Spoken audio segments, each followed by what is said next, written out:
இலங்கை அரசியல் வரலாற்றில் குறிப்பாக இந்த ஜனாதிபதி தேர்தல் வரலாற்றில் இம்முறைதான் இந்த கட்சிகளை கடந்து தனிநபர்கள் குழுக்களாக சேர்ந்து ஆதரிக்கின்ற நிலைமையை பார்க்கக்கூடியதாக இருக்கின்றது. ஸ்ரீலங்கா புதின பெரமுனவிலிருந்து வெளியேறிய டாலஸ் அழக பெருமா தலைமையிலான அணியும் சுயமாகத்தான் இயங்குகின்றது. அணியாக அவர்கள் சில வேளைகளிலே ரணிலுக்கு ஆதரவு வழங்கக்கூடிய வாய்ப்பு தான் அதிகமாகவும் உள்ளது. இந்தியா அமெரிக்கா போன்ற நாடுகளுடைய ஆதரவுகள் எந்த அளவுக்கு இருக்கின்றது என்று தெரியாத ஒரு சூழலிலும் சிங்கள மக்கள் அவர்களை நோக்கி வாக்களிக்கக்கூடிய வாய்ப்பு இல்லை என்ற கருத்துக்களும் உண்டு. சில வேளைகளிலே வேறு விதமான குழப்பங்கள் ஏற்பட்டு தேர்தல் ஒத்திவைக்கக்கூடிய வாய்ப்பும் வரலாம். இலங்கை அரசியல் வரலாற்றில் நடக்கக்கூடாத பல அரசியல் சம்பவங்கள் நடக்கக்கூடிய ஏது நிலைமைகள் தான் மிகச் சமீப காலமாக தென்படுகின்றன. இலங்கை அரசோடு பேச முடியாது, சர்வதேசம் தான் நீதி தர வேண்டும் என்ற அந்த அடிப்படையில் அந்த பொது வேட்பாளர் நிறுத்தப்படுவதாக இருந்தால் நிச்சயமாக அதற்கு மக்கள் ஒரு ஒட்டுமொத்தமான வாக்கு வடகிழக்கு மக்கள் குறைந்தது 5 லட்சம் வாக்கை செலுத்துவார்களா இருந்தால் நிச்சயமாக அது அரசியல் அரங்கில் குறிப்பாக சர்வதேச அரங்கில் இலங்கை அரசாங்கத்துக்கு அது பாரிய தாக்கத்தை ஏற்படுத்தும் என்பதோடு இந்திய அமெரிக்க அரசுக்கும் பாரிய தாக்கத்தை கொடுக்கும். 13வது சட்டத்தை முழுமையாக நடைமுறைப்படுத்தினால் போதும் என்று சர்வதேசம் சொல்லும். ஆக இந்த விருப்பு வாக்கை நாங்கள் செலுத்தினால் விருப்பு வாக்கை செலுத்துங்கள், பொது வேட்பாளரை நிறுத்திவிட்டு விருப்பு வாக்கை இன்னாருக்கு செலுத்துங்கள் என்று பிரச்சாரம் செய்தால் இந்த இப்போது இருக்கின்ற இலங்கை ஒற்றையாட்சி அரசியல் ஜாப்புக்குள்ளே தவமக்கள் வாழ முடியும் என்ற செய்தி சர்வதேசத்துக்கு வெளிப்படும்.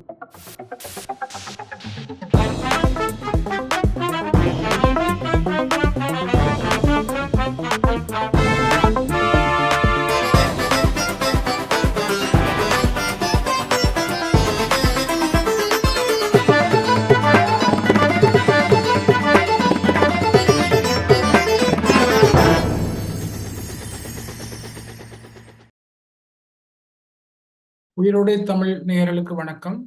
மீண்டும் ஒரு தடவை தாயக்களம் நிகழ்வில் உங்களை சந்திப்பதில் மகிழ்ச்சி அடைகின்றோம். இன்றைய அரசியல் நிலவரங்கள் தொடர்பாகவும் தேர்தல் நிலைமைகள் தொடர்பாகவும் பேசுவதற்காக ஒருவன் செய்தித்தளத்தினுடைய பிரதம ஆசிரியரும் பத்திரிகையாளருமான நிக்சன் அவர்களை சந்திக்கின்றோம். வணக்கம் நிக்சன். வணக்கம். தேர்தலுக்கான அறிவிப்பு வெளியிடப்பட்டிருக்கின்றது. செப்டம்பர் 21ஆம் தேதி தேர்தல் நடைபெற இருக்கின்றது. ஆகஸ்ட் 15ஆம் தேதிக்கு முன்னர் நியமன பத்திரங்கள் தாக்கல் செய்யப்பட வேண்டும். இந்த நிலைமையில கொழும்பு அரசியல் சூடு பிடித்திருக்கின்றது என்றுதான் சொல்ல வேண்டும்.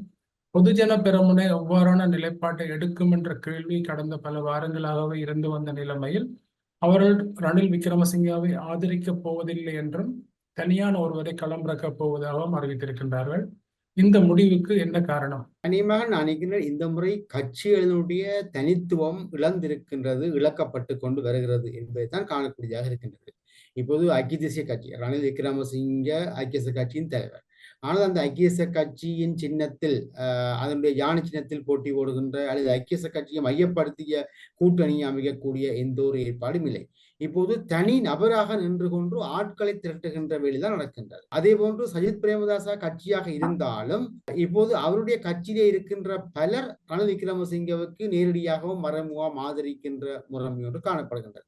ஆகவே இலங்கை அரசியல் வரலாற்றில் குறிப்பாக இந்த ஜனாதிபதி தேர்தல் வரலாற்றில் இம்முறைதான் இந்த கட்சிகளை கடந்து தனிநபர்கள் குழுக்களாக சேர்ந்து ஆதரிக்கின்ற நிலைமையை பார்க்கக்கூடியதாக இருக்கின்றது.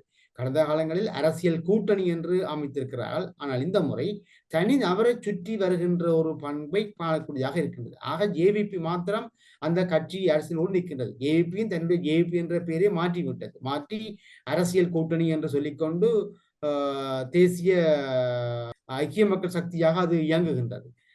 ஆகவே அதுவும் கட்சியை மாற்றிக்கொண்டிருக்கின்றது. அதேவேளை சஜித் பிரேமதாசாவும் தன்னுடைய கட்சி பேரை அப்படியே வைத்துக் கொண்டு இருந்தாலும் கூட அரசியல் கூட்டணி என்று சொல்லி முஸ்லிம் கட்சிகள் மற்றும் தமிழ் கட்சிகளை குறிப்பாக மலைய தமிழ் கட்சிகள் நினைத்தாலும் கூட அவர்களும் இறுதி நேரத்தில் ரணில் விக்ரமசிங்கவை சுற்றி செல்லக்கூடிய வாய்ப்பு இருக்கின்றது. ஆகவே இந்த முறை தேர்தல் களம் என்பது அரசியல் கட்சிகளை கடந்து தனிநபர்களாக குழுக்களாக இயங்குகின்ற ஒரு போக்கை காணக்கூடியதாக இருக்கின்றது. அநேகமாக இதுவரைக்கும் ரணில் விக்ரமசிங்கவுக்கான ஆதரவு என்பது அதிகரிக்கின்ற போக்கு. குறிப்பாக மஹிந்த ராஜபக்சே மையப்படுத்திய ஸ்ரீலங்கா புதிய பெரமுனவில் இருந்து 95க்கும் அதிகமான உறுப்பினர் ஆதரவை வெளியிட்டிருக்கின்றார். அதேவேளை அவருடைய கட்சியிலிருந்து பலர் சஜித்தோடு சேரக்கூடிய குறிப்பாக சஜித்தும் நாமல் ராஜபக்சவும் சந்தித்து பேசியதாகவெல்லாம் நாங்கள் தகவல் அறிகின்றோம்.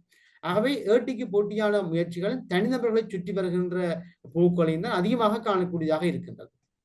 பொதுஜன பெரமுன எடுத்துள்ள இந்த முடிவு ஜனாதிபதி ரணில் விக்ரமசிங்காவின் வெற்றி வாய்ப்பை அல்லது அவருடைய நிலைமையை எந்த அளவுக்கு பாதிப்பதாக இருக்கும்? அநேகமாக ஸ்ரீலங்கா பொதுஜன பெரமுன கட்சியினுடைய ஆதரவோடு ரணில் விக்ரமசிங்க அரசாங்கத்தை அமைத்திருந்தாலும் ஜனாதிபதி தேர்தலில் அவர்களுடைய ஆதரவோடு நேரடியாக களமிறங்கி இருந்தால் அது அவருடைய வெற்றி வாய்ப்புக்கான சாதகமாக இருக்காது. ஏனென்றால் தற்போதைய நிலைமையின்படி மஹிந்த ராஜபக்ச குடும்பம் மற்றும் அவருடைய சகாக்கள் ஸ்ரீலங்கா பொதுஜன பெரமுன என்ற இந்த தரப்புக்கான ஆதரவு என்பது ஒரு குறைந்த அளவில் தான் காணப்படுகின்றது. அவர்கள் தங்களை பலமுள்ளதாக காண்பித்துக் கொண்டாலும், குறிப்பாக அவர்களுடைய அந்த நாடாளுமன்றத்தில் இருக்கின்ற பலத்தை வைத்துக்கொண்டு ரணில் விக்ரமசிங்கவுக்கு ஆதரவை கொடுக்கின்ற அந்த சக்தியை வெளிப்படுத்துகின்றார்களே தவிர, ஆனால் சாதாரண மக்களுடைய மனநிலையில் அவர்களுக்கான ஆதரவு இல்லை. 2022ஆம் ஆண்டு பொருளாதார நெருக்கடியின் போது கோட்டாபய ராஜபக்சவை வெளியேற்றிய அந்த உணர்வு இன்று வரையும் மக்கள் மத்தியிலும் காணப்படுகிறது. ஆகவே ராஜபக்சவுக்கும் அவருடைய ஆதரவாளருக்கான ஆதரவு என்பது குறைந்த ஒரு நிலைமைதான். சமூக வலைத்தளங்களில் அல்லது இளைஞர்கள் மட்டத்தில் அல்லது கொள்கை மையமாக கொண்ட சிலரிடம் அப்படியான பேச்சுகள் இருந்தாலும், அனைத்து சாதாரண சிங்கள மக்களையும் பார்க்கின்ற பொழுது அந்த ஆதரவு தளம் மிக குறைவு. ஆகவே ரணில் விக்ரமசிங்கவும் அவர்களை விட்டு விலகி ஒரு தனி அணியாக, ஒரு தனி மனிதனாக நின்று எல்லோரையும் தனித்தனி உதிரியாக எடுத்துக்கொண்டு அந்த ஆதரவின் மூலமாக வெற்றி பெறுகின்ற ஒரு போக்கைத்தான் தற்போது கையாளுகின்றார். அநேகமாக நாளைக்கு அவர் ஒரு தனியான ஒரு சின்னத்திலே போட்டி போட போகின்றார். அது வெளியாகி இருக்கின்றது. இன்னும் சின்னம் என்று இன்னும் அறிவிக்கப்படவில்லை. ஆகவே தனிநபர்களுடைய குழுக்களுடைய மற்றும் சிறிய கட்சிகளுடைய மற்றும் சங்கங்களுடைய ஆதரவுகளை வைத்துக் கொண்டுதான் ஒரு சுயேட்சையாக போட்டியிடுகின்ற முறைதான் காணப்படுகின்றது. அநேகமாக இந்த சுயேட்சையாக போட்டியிடுகின்ற முறைமை ரணில் விக்ரமசிங்கவுக்கான ஒரு ஆதரவு தளத்தை அதிகரித்திருக்கின்றது தான் சொல்ல வேண்டும். பொதுஜன பெரமுன எடுத்துள்ள இந்த முடிவு, அதாவது தனித்து போட்டியிடுவது என்ற இந்த முடிவு அந்த கட்சி, அதாவது பொதுஜன பெரமுனவை பொறுத்தவரையில் எந்த அளவுக்கு அது பாதிப்பை ஏற்படுத்தும் அல்லது எந்த அளவுக்கு அது அவர்களுக்கு சாதகமாக இருக்கும்? நினைக்கிறேன் ஸ்ரீலங்கா பொதுஜன பெரமுன தனித்த ஒரு வேட்பாளரை இறக்க உள்ளதாக அறிவித்தாலும், அது நான் முன் சொன்ன பதிலோடு ஒப்பிட்டு பார்ப்பதாக இருந்தால், ரணில் விக்ரமசிங்க விலத்தி போகிறாரே என்று சொன்னால், அல்லது ரணில் விக்ரமசிங்க விலக்கி வைக்கப்படுகின்றார் என்று சொன்னால், அதற்கு பின்னால் இருக்கக்கூடிய அரசியல் காரணங்கள். இதிலே மிக பிரதானமானது, இவர்கள் ஒரு வேட்பாளரை இறக்குவதாக சொல்லுகின்றார்கள். அது ஒரு போட்டிக்காக சொல்லியிருக்க கூடும். ஆனால் அவர்களுடைய வேட்பாளர் எந்த தூரம் வெற்றி பெறுவார் என்று சொல்ல முடியாது. என்றால் ராஜபக்ச குடும்பத்துக்குள்ளேயே முரண்பாடுகள் இருக்கின்ற ஒரு நிலைமை. அவர்களுக்கு ஆதரவு வழங்குகின்ற பலர் ரணிலுக்கு வெளிப்படையாக ஆதரவு தெரிவித்து விட்ட ஒரு நிலைமை, சஜித்தோடு பேசுகின்ற ஒரு நிலைமை என்று இப்படி இருக்கின்ற பொழுது, ஸ்ரீலங்கா பொதுஜன பெரமுன சார்பில் இருக்கின்றவர்கள் ஒரு வேட்பாளரை நிறுத்தினால் அது எந்த தூரத்துக்கு சாதகமாகும் என்று கூற முடியாது. ஸ்ரீலங்கா பொதுஜன பெரமுனவிலிருந்து வெளியேறிய டாலஸ் அழக பெருமா தலைமையிலான அணியும் சுயமாகத்தான் இயங்குகின்றது. அணியாக அவர்கள் சில வேளைகளிலே ரணிலுக்கு ஆதரவு வழங்கக்கூடிய வாய்ப்பு தான் அதிகமாகவும் உள்ளது. ஆக இப்படி ஒரு நிலைமை இருக்கின்ற பொழுது ஸ்ரீலங்கா பொதுஜன பெரமுன தனித்து ஒரு வேட்பாளரை நிறுத்தினால் அது எந்த அளவுக்கு சாதகமாகும் என்று கூற முடியாது. நான் முன் சொன்னது போல அவர்களுக்கான ஆதரவு தளம் என்பது குறைவடைந்திருக்கின்றது. அநேகமாக தம்மிக்க பெரேரா ஸ்ரீலங்கா பொதுஜன பெரமுனவின் ஒரு விருப்பமான நபராக காணப்படுகின்றார். செல்வாக்குள்ள நிதி பலம் உள்ளவராக காணப்படுகின்றார். அவர் ஒரு பிரபல தொழில் அதிபர். ஆகவே அவருடைய பணத்தை வைத்துக் கொண்டு வெற்றி வாய்ப்பை தீர்மானிக்கலாம் என்று கருதக்கூடும். ஆனால் பணம் எந்த தூரத்துக்கு வெற்றி வாய்ப்பை கொண்டு வரும் என்று கூற முடியாது. என்றால் இருக்கக்கூடிய மக்கள் செல்வாக்கு அல்லது மக்கள் ஆதரவு என்பது தற்போதைய நிலையில் ஸ்ரீலங்கா பொதுஜன பெரமுனவுக்கு, ராஜபக்ச குடும்பத்துக்கு குறைவு என்ற நிலைமைதான் காணப்படுகின்றது. நாடாளுமன்றத்திலே இப்போது வரை இருக்கின்ற தங்களுடைய அந்த பெரும்பான்மையை வைத்துக் கொண்டுதான் அவர்கள் அதிகாரங்களை செலுத்துகின்றார்களே ஒழிய, சாதாரண மக்கள் என்று பார்ப்பதாக இருந்தால் மக்களுடைய ஆதரவு என்பது அவர்கள் குறைந்த நிலைமைதான் காணப்படுகின்றது. ஆகவே இந்த நிலையில் அவர்கள் ஒரு வேட்பாளரை நிறுத்தினால் அது பெரிய ஒரு தாக்கத்தை செலுத்தும் என்று சொல்ல முடியாது. இப்போது நடக்கின்ற அரசியல் நடவடிக்கைகளை, அணுகுமுறைகளை பார்ப்பதாக இருந்தால் சஜித் பிரேமதாஸ் தான் ஓரம் கட்டப்படுகின்றார் போல் தெரிகின்றது. சஜித் பிரேமதாஸ் தனித்து விடப்படுகின்றார் போல் தெரிகின்றது. என்றால் அவரோடு நிற்கின்ற முக்கிய புள்ளிகள் எல்லோருமே ரணிலை நோக்கி கையை உயர்த்தி கொண்டிருக்கிறார்கள். இப்போது வந்த தகவலின்படி கிருணிகா பிரேமச்சந்திர கைது செய்யப்பட்டு இப்போது பிணையிலே விடுவிக்கப்பட்டிருக்கின்றார். அவர் கூட சஜித்திலிருந்து விலகி ரணிலுக்கு ஆதரவு வழங்கலாம் என்றெல்லாம் பேசப்படுகின்றது. அப்படி அவர் ரணிலுக்கு ஆதரவு வழங்கினால் கொரோனாவை சுற்றி இருக்கின்ற தொகுதி வாக்கள் எல்லாமே ரணிலுக்கு போகக்கூடிய வாய்ப்பு இருக்கும். ஏனால் அவர் செல்வாக்கு மிக்கவர். ஆகவே எல்லாமே ஒரு உதிரியான செயற்பாடுகள் தான். இந்த நிலையில் ஸ்ரீலங்கா பொதுஜன பெரமுன ஒரு வேட்பாளரை நிறுத்தி வெற்றி பெறுவது என்பது கொஞ்சம் கடினமான நிலைமைதான். அந்த வகையில் பார்த்தால் பொதுஜன பெரமுன எடுத்துள்ள இந்த முடிவு ஒரு புத்திசாலித்தனமற்ற முடிவு என்று நீங்கள் கருதுகின்றீர்களா? அதை சில வேளையிலே இப்படியும் பார்க்கலாம். ரணில் விக்ரமசிங்க ஜனாதிபதியாக வர வேண்டும் என்ற ஒரு பொது விருப்பம் ஸ்ரீலங்கா பொதுஜன பெரமுன உறுப்பினர் எல்லோருக்கும் இருக்கின்றது. ஏனென்றால் ஸ்ரீலங்கா பொதுஜன பெரமுனவுக்கு இருக்கக்கூடிய மக்கள் செல்வாக்கை அவர்கள் அறியாதவர்கள் அல்ல. புலனாய்வு தகவல்கள், அவர்களுடைய பிரத்யேக பாதுகாப்பு அதிகாரிகள் கூட தகவலை சொல்லிக்கக்கூடும். சாதாரண மக்கள் இப்போதைக்கு ஸ்ரீலங்கா பொதுஜன பெரமுன பக்கம் அல்லது ராஜபக்ச குடும்பத்தின் பக்கம் இல்லை என்று. ஆகவே அந்த நிலையில் அவர்கள் சஜித்தை விட அல்லது அனுரகுமார திசாநாயக்கவை விட ரணில் விக்ரமசிங்க ஜனாதிபதியாக வந்தால் நல்லது என்று அவர்கள் உள்ளுக்குள்ளே நினைக்கக்கூடும். ஆனால் தாங்கள் வெளிப்படையாக ஆதரவு வழங்கிவிட்டால் அது ரணில் விக்ரமசிங்கவுக்கான செல்வாக்கை குறைக்கலாம் என்ற ஒரு அச்சத்தின் காரணமாக இப்படியான பிளவுகளை காண்பிக்கக்கூடிய நிலைமையும் இருக்கின்றன. அப்படியும் கருத்துக்கள் இருக்கின்றன. அப்படி பார்க்கின்ற பொழுது இப்படி முரண்பட்ட நிலையில் அல்லது ரணிலுக்கு ஆதரவு சொல்லிக்கொண்டு இன்னொருவரை நிறுத்துவதன் மூலமாக ரணிலுடைய வெற்றியை உறுதிப்படுத்தலாம் என்றும் அவர்கள் கருதக்கூடும். ஸ்ரீலங்கா பொதுஜன பெரமுன சார்பாக ஒரு வேட்பாளரை நிறுத்தினால் அந்த வாக்கள் சில வேளை சஜித்துக்கு போகக்கூடிய வாக்களை அல்லது அனுரகுமார் திசாநாயக்காவுக்கு போகக்கூடிய வாக்களை இங்கே கொண்டு வந்து அதன் மூலமாக ரணிலை வெற்றி வைக்கலாம் என்றும் சில வேளைகளிலே ராஜபக்ச குடும்பம் நம்பக்கூடும். ஆகவே அதற்கான உத்தியாகவும் அதை பார்க்கலாம். ஆகவே தற்போதைக்கு நாங்கள் இந்த ஸ்ரீலங்கா பொதுஜன பெரமுனவுக்குள் இருக்கக்கூடிய முரண்பாடுகள், அவர்கள் இருக்கின்றவர்கள் பிரிந்து போய் ரணிலுக்கு ஆதரவு வழங்குகின்றமையும், ஒரு சிலர் பிரிந்து போய் சஜித்தோடு பேசுகின்றதும் எல்லாமே ரணில் விக்ரமசிங்க வரவேற்பதற்கான உத்தியாக ராஜபக்ச குடும்பம் பார்க்கின்றதோ தெரியவில்லை. அப்படியான அணுகுமுறைகளும் தென்படுகின்றன, இல்லாமல் இல்லை. ஆகவேதான் இது ஒரு சதுரங்க விளையாட்டு நடக்கின்றது. எதுவாக இருந்தாலும் ஆகஸ்ட் 15ஆம் தேதி எல்லாமே முடிவுக்கு வரும். ஆனால் இப்போதைக்கு நான் முன் சொன்னது போல தனி நபர்களை சுற்றி குழுக்களாக தனி நபர்களாக இயங்குகின்ற ஒரு போக்கைத்தான் நாங்கள் பார்க்கின்றோம். கட்சிகளின் தனித்துவம் இழந்த நிலைமையும், உறுப்பினர்கள் தங்களுடைய சுயமரியாதை இழந்து விட்ட ஒரு நிலைமையும் தான் நாங்கள் தற்போதைக்கு காணக்கூடியதாக இருக்கின்றோம். கடந்த ஜனாதிபதி தேர்தலில் கோட்டாபய ராஜபக்ச 69 லட்சம் வாக்குகளை பெற்றிருந்தார். அந்த வாக்குகள் இந்த முறை தேர்தலில் எவ்வாறு பிரிந்து செல்லும் என கணிப்பிட முடியுமா? நாங்கள் இதை இப்படி பார்க்கலாம். இப்ப ஸ்ரீலங்கா சுதந்திர கட்சி, ஐக்கிய தேசிய கட்சி என்று பார்த்தால் அந்த கட்சிகளினுடைய ஒரு அடிப்படை வாக்குகள் இருக்கும். அந்த மக்கள் மரபு வழியாக அந்த கட்சிக்கு வாக்களிக்கிறவர்கள் இருப்பார்கள். அவருடைய வாக்குகளிலே அங்கே மாற்றம் வரக்கூடிய வாய்ப்பு இல்லை.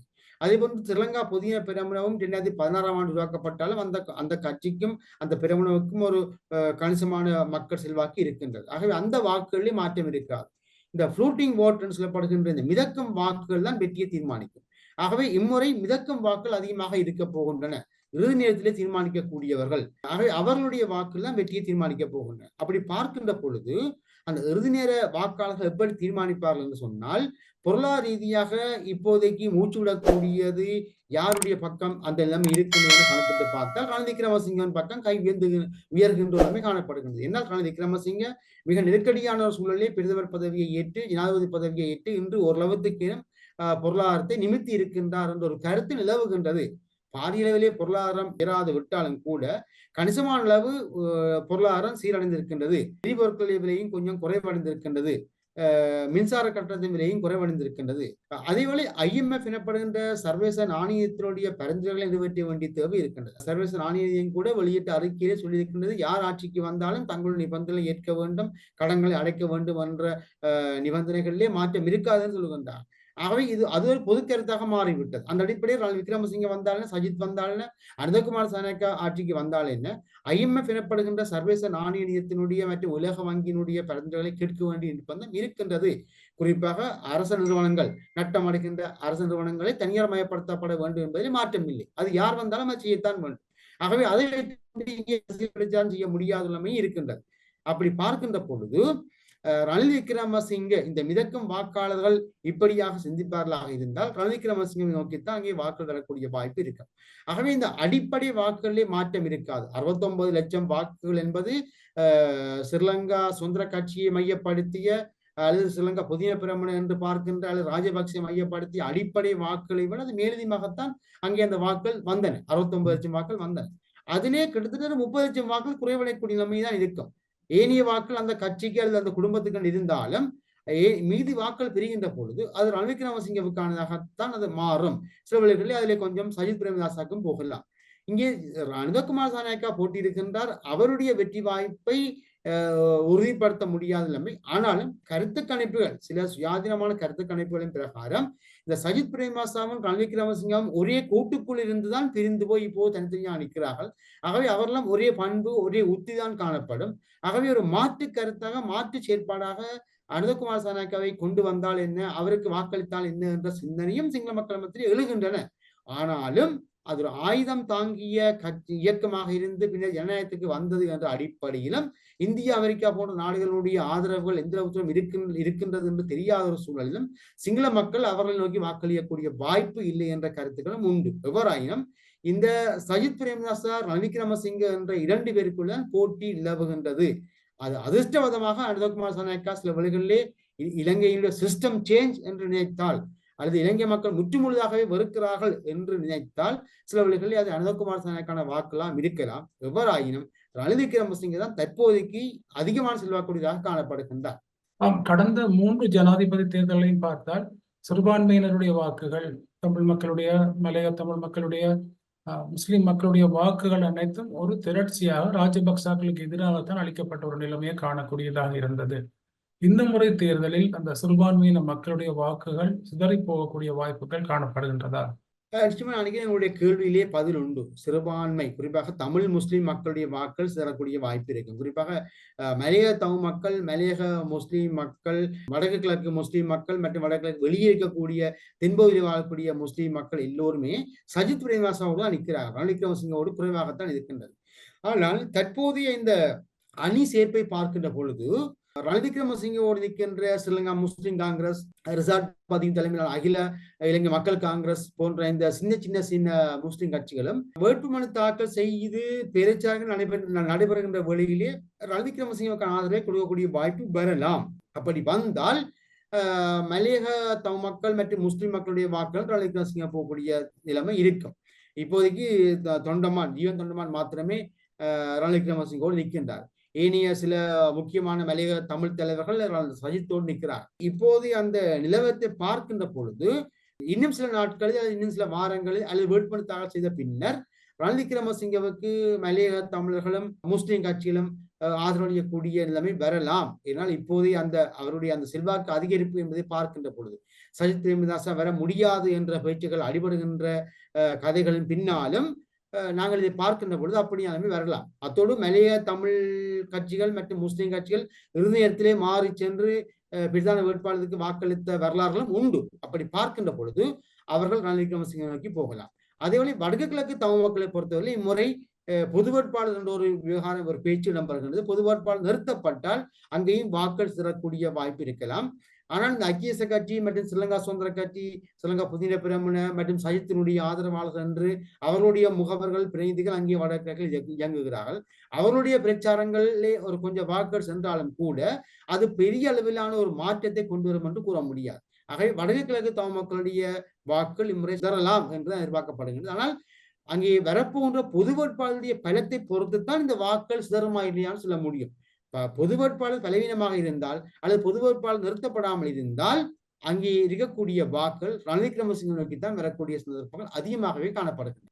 இந்த 2 வருடங்களுக்கு முன்னர் ஒரு மக்கள் கிளர்ச்சியை ஏற்படுத்தி ஆட்சி மாற்றத்துக்கு காரணமாக இருந்த அந்த அறகலை என்ற போராட்டக்காரர்கள் ஒரு அரசியல் கட்சியை அமைத்திருக்கின்றார்கள். மக்கள் போராட்ட முன்னணி என்ற பெயரில் அந்த கட்சி அமைக்கப்பட்டிருக்கின்றது. அவர்களும் ஜனாதிபதி தேர்தலில் ஒருவரை களம் இறக்கி இருக்கின்றார்கள். அவர்களால் மக்களுடைய செல்வாக்கு, அதாவது அறகலைய போராட்டத்தின் போது காணப்பட்ட அந்த மக்கள் ஆதரவை இந்த தேர்தலின் போதும் பெற்றுக்கொள்ளக்கூடியதாக இருக்குமா? ஜனாதிபதி தேர்தலையும் அந்த போராட்டத்தையும் ஒப்பிட முடியாது. ஆனாலும் அவர்களுடைய அந்த செயல்பாடு, கோட்டாபய ராஜபக்சவை வீட்டுக்கு அனுப்பி வைத்த அந்த செயற்பாடு இன்னும் மக்கள் மத்தியிலே மனங்களில் பதிந்திருக்கின்றன. அத்தோடு அவர்கள் ஒரு தூய்மையான, அதாவது வேறு எந்த வன்முறைகளிலும் ஈடுபடாத ஒரு ஜனநாயக வழி போராட்டத்தை நடத்தியவர்கள். ஆகவே அந்த அடிப்படையில் பார்க்கின்ற பொழுது அவர்களுக்கான செல்வாக்கு உண்டு. ஆனால் ஜனாதிபதி தேர்தலிலே அவர்கள் ஆட்சிக்கு வரக்கூடிய வாய்ப்பை அது கொண்டு வருமா இல்லையான்னு கூற முடியாது. என்றால் கிட்டத்தட்ட 1994ஆம் ஆண்டிலிருந்து 1994ஆம் ஆண்டு ஜேவிபியினுடைய முதலாவது நாடாளுமன்ற உறுப்பினர் நிகால் களபதி, அதில் இருந்து இன்று வரையும் மிக தீவிரமாக ஜனநாயக அரசியல் ஈடுபட்டு வருகின்ற ஜேவிபி கூட இம்முறை ஜனாதிபதி தேர்தலிலே போட்டி போட்டு ஒரு அலை வந்தாலும் அவர் அனுரகுமார் சனாக்கா ஜனாதிபதி வருவாரா இல்லையான்னு சந்தேகம் நிலவுகின்றது. ஆகவே அப்படி இருக்கின்ற பொழுது உடனடியாக கட்சி ஒன்றை ஆரம்பித்த இந்த போராட்ட காலத்தில் இந்த கிளர்ச்சிக்காரர்கள் ஆட்சிக்கு வருவார்களான்னு சொல்ல முடியாது. வேண்டுமானால் அவர்கள் இணைந்து ஒரு பிரதான வேட்பாளருக்கு ஆதரவு கொடுத்தால் அந்த வேட்பாளர் வரக்கூடிய வாய்ப்பு இருக்கும். அவர் ரணில் விக்ரமசிங்கவுக்கு ஆதரவு கொடுக்க முடியாது. ஏன்னா ரணில் விக்ரமசிங்க ராஜபக்சவின் தயவிலே பிரதமராகி ஜனாதிபதியாகி இப்போது பெரும் சட்ட சிக்கலை ஏற்படுத்திக் கொண்டிருக்கின்றார். ஆகவே அந்த அறகலையவனுடைய கட்சி ஆதரவு கொடுக்க வேண்டுமாக இருந்தால் ஒன்று ஜேவிபி அல்லது சஜித்துக்கு தான் கொடுக்க வேண்டும். ஆனால் 2 கட்சிகளையுமே அவர்கள் கடுமையாக விமர்சிக்கின்றார்கள். அதேவேளை சரத் பொன்சேகா, விஜயதாஸ் ராஜபக்ச ஆகியோர் உதவியாக நின்றாலும் அவர்களை நம்பியும் அறகலைய குழு செல்வதற்கான வாய்ப்புகள் இல்லை. குறிப்பாக அறகலையவில் இருக்கின்ற இந்த முன்னிலை சோசலிச கட்சி சரத் பொன்சேகாவோடு நேரடியான உறவுகளை வைத்திருந்தாலும் கூட சரத் பொன்சேகாவை கொண்டு வந்து வேட்பாளராக நிறுத்தக்கூடிய அளவுக்கு அங்கே உள்ளுக்கு இருக்கக்கூடிய ஏனைய உறுப்பினர்கள், குறிப்பாக தமிழ் உறுப்பினர்கள் அந்த கடும் எதிர்ப்பை வெளியிட்டிருந்தார்கள். ஆகவே அதன் அடிப்படையில் தற்போது அவர்களுக்காக வாதாடிய சட்டத்தின் ஒருவர் வேட்பாளராக நியமிக்கப்பட்டிருக்கின்றார். ஆனால் அது பெரிய பாரிய வெற்றி வாய்ப்பை கொண்டு வராது. ஆனால் வாக்குகளை சிதறடிக்க பண்ணும். யாருடைய வாக்குகளை என்று சொன்னால் சஜித் பிரேமதாசனுடைய வாக்குகளைத்தான் சிதறடிக்க பண்ணலாம். ஆகவே அது ரணில் விக்ரமசிங்கவுக்கான ஒரு வெற்றி வாய்ப்பாகத்தான் அதை பார்க்கலாம், அந்த கணிப்பீடுகளை வைத்து பார்க்கின்ற பொழுது. இந்த போலீஸ் மா அதிபருடைய விவகாரம் இப்போது முக்கியமான ஒரு பேசு பொருளாக இருக்கின்றது. நடைபெற போன்ற இந்த தேர்தலில் இந்த போலீஸ் மா அதிபர் விவகாரம் ஒரு பாதிப்பை அல்லது ஒரு தாக்கத்தை ஏற்படுத்தும் என எதிர்பார்க்கலாமா? அரசியல் ரீதியாக சட்ட பிரச்சனை அது ஏற்படுத்தி இருக்கின்றது. தேர்தல் அறிவித்த பின்னர் ரணில் விக்ரமசிங்கவின் ஜனாதிபதி வேட்பாளராக மாறிய பின்னர் ஜனாதிபதியாகவோ அல்லது அரசியலமைப்பு பேரவையாகவோ புதிய நியமனங்களை வழங்க முடியாது. அதேவேளை இடைக்கால தீர்ப்பு வழங்கிய உயர் நீதிமன்றமும் தங்களுடைய தீர்ப்பை வாபஸ் பெற முடியாது. ஆகவே போலீஸ் மா அதிபர் இல்லாமல் எப்படி தேர்தல் நடத்துவது என்ற கேள்வி இருக்கின்றது. அப்படி பார்க்கின்ற பொழுது சில வேளைகளிலே இப்போது நான் என்னுடைய அறிவிக்கட்டினபடி சில வேளைகளிலே உயர் நீதிமன்றத்தினுடைய பிரதம நீதியரசர் பதவி விலகலாம். பதவி விலகி இன்னும் ஒருவர் பிரதம நீதியரசராக பதவி ஏற்கலாம். அது கூட தேர்தல் காலத்தில் நடத்தலாமா என்ற கேள்வி இருக்கின்றது. ஆனால் அப்படி ஒரு பதவி விலகிவிட்டால் இன்னொரு எப்படியாவது நீதி சேவை ஆணைக்குள் நியமிக்கத்தான் வேண்டும். அரசியலமைப்பு பிரிவு கட்டம் அதை தெரிவு செய்யத்தான் வேண்டும். அப்படி தெரிவு செய்கின்ற பொழுது வருகின்ற பிரதம நீதியரசர் சில வேளைகளிலே போலீஸ் மா அதிபருக்கு வழங்கிய இடைக்கால தடை உத்தரவை தேர்தலை மையமாக கொண்டு வாபஸ் பெறக்கூடும். அப்படி ஏதேனும் சம்பவங்கள் நடக்கலாம். ஆனால் அது கூட அரசியல் ஜாப்புக்கு அமைவானதா என்று நாங்கள் ஆராய வேண்டும். தேர்தல் காலத்திலே பிரதம நீதியரசர் பதவி விலகினால் தேர்தல் காலத்திலே பதவி விலகினால் அடுத்த ஆப்ஷன், அடுத்த மாற்று ஏற்பாடு என்ன என்பதை நாங்கள் ஜாப்பை தான் பார்க்க வேண்டும். ஏனால் தேர்தல் காலத்திலே அரசியலமைப்பு பேரவை எந்த நியமங்களையும் வழங்க முடியாது என்று தெளிவாக இருக்கின்றது. அப்படி இருக்கின்ற பொழுது உயர் நீதிமன்ற நீதியரசர் பதவி விலகினாலும் புதியொருவரை நியமித்து அவர் மூலமாக ஏற்கனவே வழங்கப்பட்ட தீர்வை வாபஸ் பண்ணலாமா என்றதெல்லாம் ஒரு கேள்வியாகத்தான் இருக்கின்றது. ஆகவே இது ஒரு சட்ட சிக்கலை ஏற்படுத்தி இருக்கின்றது, ஒரு சட்ட முரண்பாட்டை ஏற்படுத்தி இருக்கின்றது, ஒரு சட்ட மோதலை இது கொண்டு வந்திருக்கின்றது. ஆகவே எதிர்வரும் நாட்களிலே நாங்கள் என்ன நடக்கும்னு சொல்ல முடியாது. சில வேளைகளிலே வேறு விதமான குழப்பங்கள் ஏற்பட்டு தேர்தல் ஒத்திவைக்கக்கூடிய வாய்ப்பும் வரலாம். இலங்கை அரசியல் வரலாற்றில் நடக்கக்கூடாத பல அரசியல் சம்பவங்கள் நடக்கக்கூடிய ஏது நிலைமைகள் தான் மிகச் சமீப காலமாக தென்படுகின்றன. ஆகவே வேட்புமனு தாக்கல் 15ஆம் தேதி நடைபெற இருக்கின்றது. அதுக்கு முன்னதாகவும் அல்லது அதுக்கு பின்னதாகவும் சில வேளைகளில் இந்த போலீஸ் மா அதிபர் இல்லாமல் எப்படி தேர்தல் நடத்த முடியாது என்று கூறி வேறு ஏதேனும் அமைப்புகள் கிளர்ச்சிகளை செய்தால், போராட்டங்கள் நடத்தினால் அது எப்படி கட்டுப்படுத்த போகிறார்கள், அதன் பின்னால் சூழல் எப்படி இருக்கும் என்று எங்களுக்கு இப்போதை கூற முடியாது. ஆனாலும் தேர்தல் சில வேளைகளில் ஒத்திவைக்கவும் படலாம். அப்படியான ஒரு நிலைமை போய்கொண்டிருக்கிறது. ஆனால் விக்ரமசிங்க மிக நுட்பமாக சிந்தித்து செயற்படக்கூடிய ஒருவர். அவருக்கு சட்டம் தெரியும். ஆகவே அவருடைய எதிர்பார்ப்பின்படி இன்னும் ஒரு ஆண்டுகள் அல்லது 2 ஆண்டுகள் தேர்தல் நடத்தாமல் பிற்போட வேண்டும் என்பது அவருடைய விருப்பமாகவும் இருந்தது.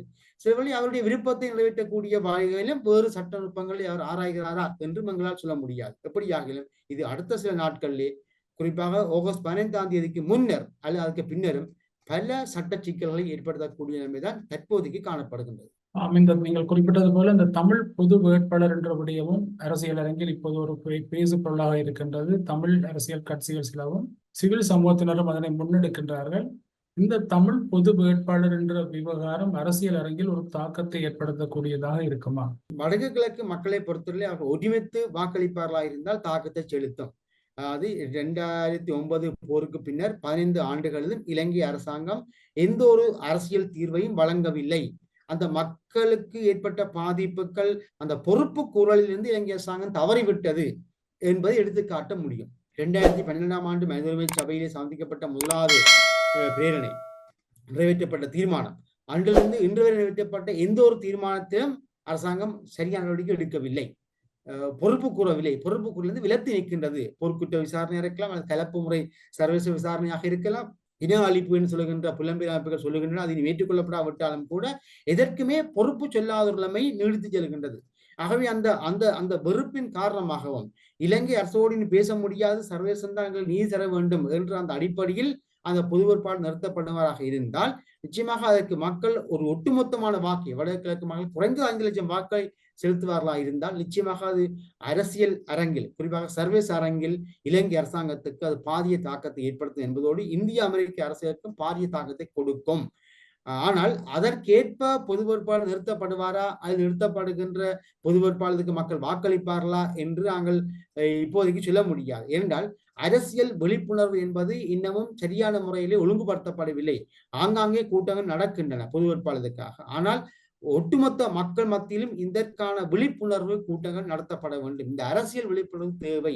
நாங்கள் ஏன் பொது வேட்பாளருக்கு வாக்களிக்க வேண்டும், அல்லது ஏன் நாங்கள் பொது வேட்பாளரை நோக்கி போகின்றோம் என்ற அந்த விளக்கங்கள் கொடுக்கப்பட வேண்டும். பொது வேட்பாளருக்காக செய்யப்பட்ட தீர்மானங்கள், இந்த தமிழ் தேசிய கட்சியில் செய்யப்பட்ட உடன்படிக்கைகள் எதுவுமே சாதாரண மக்களோடு உரையாடவில்லை, சாதாரண மக்களிடமிருந்து கருத்துக்கள் பெறப்படவில்லை என்ற விமர்சனங்களும் உண்டு. ஆகவே மக்கள் மத்தியிலிருந்து மேல் நோக்கி செல்ல வேண்டும் இனிவரும் காலங்களில் தமிழ் அரசியல் செயற்பாடு. ஆகவே அதற்கு ஏற்ப இந்த அமைப்பு செயற்படுகின்றதா என்பதில் கேள்விகள் உண்டு. ஆகவே பொது வேட்பாளர் எப்படி அமையப் போகின்றார், சாதாரண மக்கள் மத்தியில் இருந்து கருத்துருவாக்கம் பெறப்பட்டு அதன் அடிப்படையில் பொது வேட்பாளர் வருவராக இருந்தால் பொது வேட்பாளர் விருப்பு வாக்கு வாக்களிக்காமல் எக்ஸுக்கு மாத்திரம் வாக்களிக்க வேண்டும் என்று அப்படி ஒரு நிபந்தனை விதிக்கப்பட்டு மக்கள் ஒட்டுமொத்தமாக வாக்களித்தால் அது தாக்கத்தை செலுத்தும். அது இல்லாத இடத்தில் அது வேறு விதமான சலசலப்பைத்தான் கொண்டு வந்து சேர்க்கும். அது வேறு விதமான அரசியல் பலவீனங்களுக்கும் மக்களுடைய அந்த அரசியல் பலவீனங்களையும் அது வெளிப்படுத்தி விடும். இரண்டாவது வாக்கு என்று சில பேர் சொல்லி வருகின்றார்கள். முதலாவது வாக்கை நீங்கள் தமிழ் பொது வேட்பாளருக்கு போட்டாலும் இரண்டாவது வாக்கை உங்களுக்கு பிடித்தமான அல்லது இன்னொரு வேட்பாளருக்கு போடலாம் என்று குறிப்பிடுகின்றார்கள். அது ஒரு பாதிப்பை ஏற்படுத்தும் என்று சொல்கின்றீர்களா இந்த விடயத்தில்? நிச்சயமாக நான் முன் சொன்ன பதிலிருந்து வருகின்றேன். நிச்சயமாக பாதிப்பை ஏற்படுத்தும். விருப்பு வாக்குக்கு வாக்களிங்கள் என்றால் அந்த பொது வேட்பாளர் தேவையில்லை, மக்கள் நேரடியாகவே அவருக்கு வாக்களித்துவிட்டு போவார்கள். ஆகவே இங்கு நாங்கள் சொல்ல வந்தபடி நாளைக்கு கடந்த அக்டோபர் மாதம் 2023ஆம் ஆண்டு அக்டோபர் மாதம் நான் முதலாவதாக இந்த கட்டுரை எழுதியிருந்தேன், பொது வேட்பாளர் அவசியம் என்று. அதன் பின்னரும் ஒரு கட்டுரை எழுதியிருந்தேன். அது சொல்லப்பட்ட விடயம் என்னென்றால் பொது வேட்பாளர் என்பவர் தனித்துவமாக இருக்க வேண்டும். தமிழ் மக்களுடைய அரசியல் விடுதலை பற்றிய சிந்தனையோடு இலங்கை அரசாங்கம் இந்த 15 ஆண்டுகளிலும் எதுவும் செய்யவில்லை என்பதும், கடந்த காலங்களிலே ஜனாதிபதிகளுக்கு வாக்களித்து 1994ஆம் ஆண்டு சந்திரிகாவுக்கு வாக்களித்ததில் இருந்து நாங்கள் வர வேண்டும். 2010ஆம் ஆண்டு சரத்மன் கூட வாக்களித்தோம். 2015 மைத்திரிபால சிறிசேனாவுக்கும் வாக்களித்தோம். எதுவும் நடக்கவில்லை. பொறுப்பு கூறல் என்பதில் இருந்து இலங்கை அரசாங்கம் விலத்தி விட்டது. தமிழனுடைய பிரச்சனை இனப்பிரச்சனையை 10ஓடு 11ஆக பார்க்கின்றன. இப்போ சர்வதேசம் கூட இலங்கையில இனப்பிரச்சனை இல்லை என்ற தோரணையை காண்பிக்கின்றது. இலங்கையிலே பொருளாதார குற்றங்கள் தான் இருக்கின்றன, ஊழல் மோசடி அதிக துஷ்பிரயோகம் தான் இருக்கின்றது. இலங்கையில் ஒழுங்கான அரசாங்கத்தை கொண்டு வந்து விட்டால் எல்லாமே சரியாகிவிடும் என்ற எண்ணப்போக்குத்தான் இந்திய அமெரிக்க அரசிலும் காணப்படுகின்றன. ஆகவே இந்த நிலைமை வந்து விட்டது. ஆகவே அதை மாற்றி அமைத்து 2009 போர்ல இருந்து அதன் பின்னரான ஒரு கொள்கையை நாங்கள் கொண்டு வர வேண்டும். வடகிழக்கு சுயநிர்ணய உரிமை வர வேண்டும் என்று அந்த அடிப்படையில் இந்த தேர்தல், அதாவது ஒற்றையாட்சி இலங்கையின் ஒற்றையாட்சி தேர்தல் எங்களுக்கு தேவையில்லை. ஆனால் ஜனாதிபதி தேர்தலிலே நாங்கள் போட்டி போட்டு வெற்றி பெற முடியாது. போட்டி போட்டு எங்களுடைய வாக்குகளை ஒன்றிணைக்கின்ற பொழுது தமிழ் தேசிய கோட்பாட்டினுடைய படத்தை காண்பிக்க முடியும், தமிழ் தேசிய அரசியலுடைய ஒட்டுமொத்த உணர்வை வெளிக்காட்ட முடியும். ஆனால் அதற்கு ஏற்ப இவர்கள் பொது வேட்பாளரை கொண்டு வருவார்கள் என்ற கேள்வி இருக்கின்றது. நீங்கள் கேள்வியை குறிப்பிட்டது போல விருப்பு வாக்கை செலுத்துங்கள் என்றால் நாங்கள் இலங்கையினுடைய இந்த சிஸ்டத்துக்குள்ளே வாழ பழகிவிட்டோம் என்று அமெரிக்க இந்திய அரசுகள் வெளிநாடுகள் கருதும். ஜெனீவா எதிர்மை சபை கூட சொல்லும். ஓகே, நீங்கள் இலங்கை சிஸ்டத்துக்குள்ளே வாழ பழகிவிட்டார்கள் தமிழர்கள். ஆகவே அந்த சிஸ்டத்துக்குள் இருக்கக்கூடிய தீர்வு என்ன? 13ஆவது திருத்தச் சட்டம். ஆகவே 13ஆவது திருத்தச் சட்டத்தை முழுமையாக நடைமுறைப்படுத்தினால் போதும் என்று சர்வதேசம் சொல்லும். ஆகவே இந்த விருப்பு வாக்கை நாங்கள் செலுத்தினால், விருப்பு வாக்கை செலுத்துங்கள், பொது வேட்பாளரை நிறுத்திவிட்டு விருப்பு வாக்கை இன்னாருக்கு செலுத்துங்கள் என்று பிரச்சாரம் செய்தால் இந்த இப்போது இருக்கின்ற இலங்கை ஒற்றையாட்சி அரசியல் ஜாப்புக்குள்ளே மக்கள் வாழ முடியும் என்ற செய்தி சர்வதேசத்துக்கு வெளிப்படும். ஏற்கனவே வெளிப்பட்டு விட்டது, அது இன்னும் உறுதியாகி விடும். அப்படி உறுதியாகினால் நாங்கள் இனிமேல் சுயநிர்ணய உரிமை என்றோ, வடகிழக்கு இணைப்பு என்றோ, அல்லது சர்வதேச விசாரணை என்றோ, நீதி விசாரணை என்றோ, அல்லது இன அழிப்பு விசாரணை அவசியம் என்றோ நாங்கள் எதையுமே கோர முடியாத ஒரு நிலைமை ஏற்படும். ஆகவே இதை நோக்கித்தான் இந்த பொது வேட்பாளர் குழு போகின்றதா, அல்லது நான் சொன்னது போல சர்வதேச நீதி தேவை, இன அழிப்பு விசாரணை, அதன் மூலமாக சுயநிர்ணய உரிமை வர வேண்டும் என்று அந்த எண்ண கருத்தோடு போகிறார்கள் என்று நாங்கள் இப்போதைக்கு சொல்ல முடியாது. விருப்பு வாக்கை வாக்களியுங்கள் என்று சொன்னால் நிச்சயமாக நாங்கள் அடகு வைக்கப்பட்டு விட்டோம். இலங்கை ஒற்றையாட்சி அரசியல் ஜாப்புக்குள் வடக்கு கிழக்கு ஈழத்தமிழர்கள் அடகு வைக்கப்பட்டு விட்டார்கள் இந்த பொது வேட்பாளர் மூலமாக என்றுதான் சொல்ல முடியும். நன்றி நிக்சன் அவர்களே, இவ்வளவு நேரம் உங்களுடைய நேரத்தை ஒதுக்கி இந்த நேர்காணலை வழங்கியமைக்காக லண்டன் உயிரோடு தமிழ் வானொலியின் சார்பில் நன்றிகளை தெரிவித்துக் கொள்கின்றோம். வணக்கம். நன்றி பாரதி அண்ணன், நன்றி நேர்களே.